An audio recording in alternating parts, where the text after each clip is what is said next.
Assalamualaikum warahmatullahi wabarakatuh dan salam sejahtera. Terima kasih banyak kerana sudi datang untuk menonton video saya pada hari ini. Dan seperti biasa, bagi mereka yang baru pertama kali datang untuk menonton channel saya ataupun mereka yang masih lagi belum subscribe, saya mohon jangan sampai anda untuk subscribe ke channel saya. Dan bagi mereka yang dah subscribe, saya mohon anda untuk kongsikan video ini kepada rakan-rakan serta adik keluarga anda. Semoga apa yang saya nak kongsikan sedikit pada hari ini adalah satu perkongsian yang bermanfaat untuk kita semua, insya-Allah. Okey. Jadi seperti semua yang sudah kita sedia maklum, semalam saudara Azmi Bugis bersama dengan saudara Farhan dan juga saudara Naim telah pun pergi ke Dewan Negara untuk berjumpa dengan Yang Berhormat Datuk Senator Razali bin Idris. Beliau adalah ahli senator di Dewan Negara. Okay, tujuan perjumpaan ini adalah bagi kita mengemukakan tuntutan bagi pengeluaran kedai BSP 2.0, dan saya percaya ramai yang telah menonton video TikTok rakaman daripada saudara Naim, iaitu wakil rakyat netizen. Dia punya ID di TikTok dia lah. Okey, jadi berkenaan dengan isu ini, seterusnya tindakan yang akan diambil adalah Datuk Seri apa nama lupa dah Senator Razali ini telah pun meminta untuk saudara Azmi Bugis melalui PGIR untuk datang semula pada hari Isnin depan dengan membawa beberapa orang ahli daripada PGIR, yang mana mereka ini yang membuat tuntutan dan yang juga mengisi borang aduan untuk tuntutan pengeluaran kedai BSP 2.0.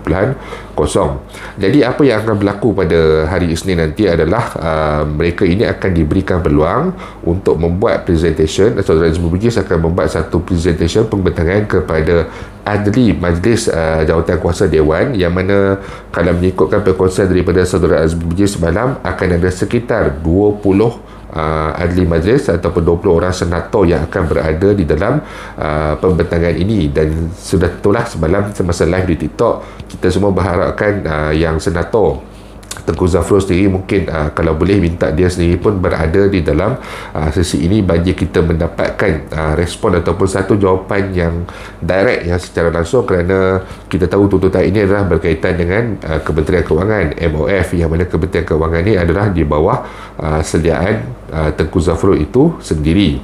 Okay.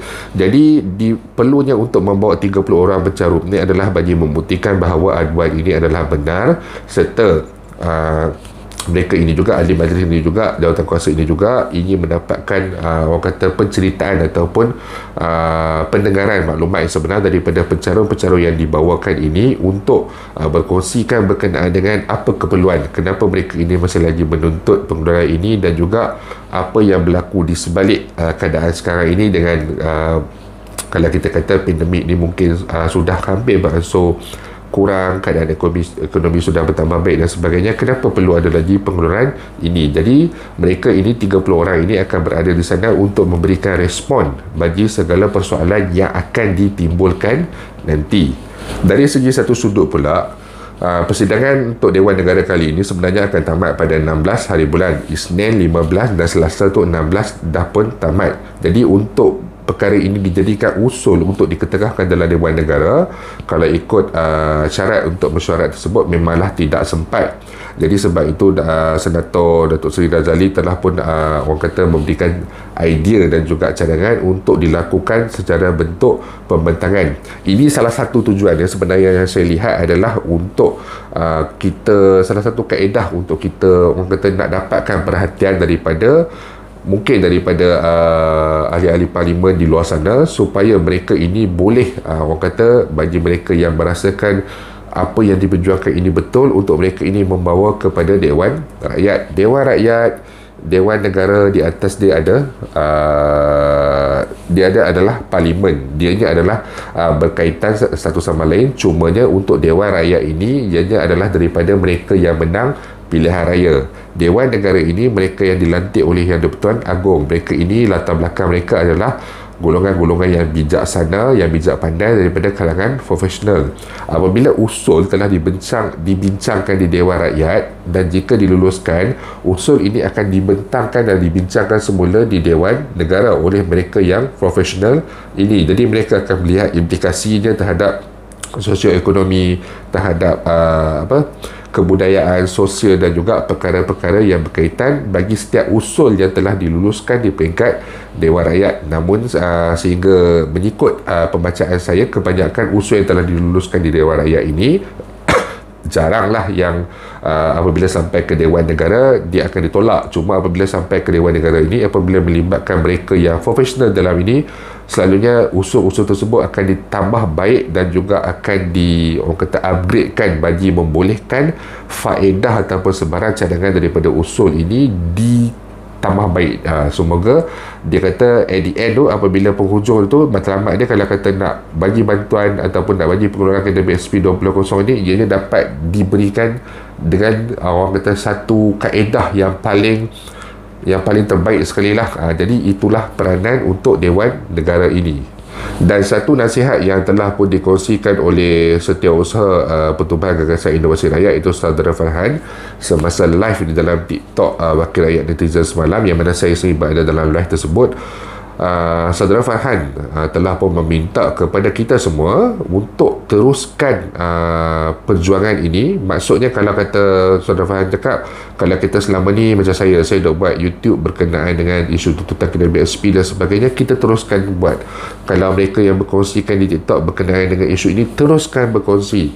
Kalau anda yang sebelum ini adalah keyboard warrior yang mana yang sentiasa berkongsikan berkenaan dengan masalah ataupun keperluan untuk tuntutan KWSP ini dan sebagainya, teruskan berkongsi di ruangan media sosial. Tetapi perkongsian-perkongsian yang kita lakukan ini mestilah dalam keadaan yang cermat dan juga teratur. Jangan kita ada sebarang cacian, jangan kita ada sebarang makian. Kita buat tuntutan, kita buat luahan tentang permasalahan dan sebagainya dengan jujur, dengan cara yang baik. Apabila kita minta dengan cara yang baik, selalunya memang permintaan kita akan disantuni. Tapi kalau kita minta dengan cara yang tak elok, selalunya memang tak akan dapat lah. Macam orang minta, orang nak pau duit kita, ataupun orang minta dengan cara yang tak baik duit kita dan sebagainya, kalau kita diberikan pilihan, memang kita tak mau bagi.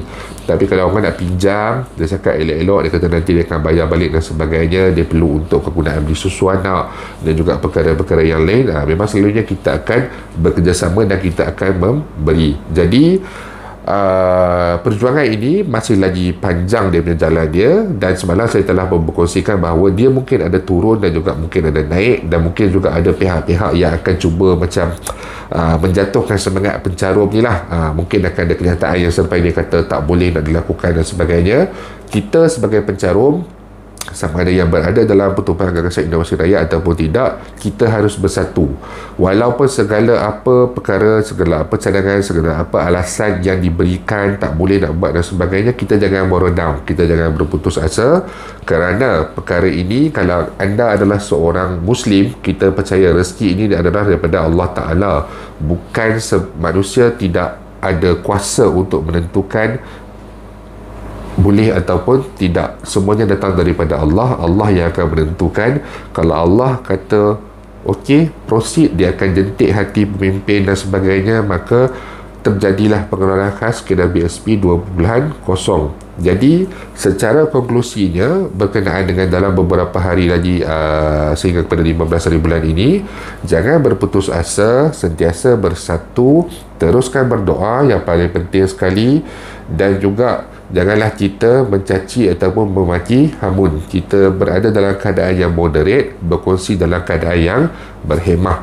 Jadi saya harap dengan sedikit input yang saya sampaikan hari ini, walaupun semua saya yakin telah pun tahu berkenaan dengan perjalanan untuk tuntutan ini, saya harap ianya sedikit sebanyak dapatlah memberikan pandangan dan juga dapat memberikan idea tentang apa yang bakal berlaku dan kenapa sedemikian serta apa yang kita perlu lakukan.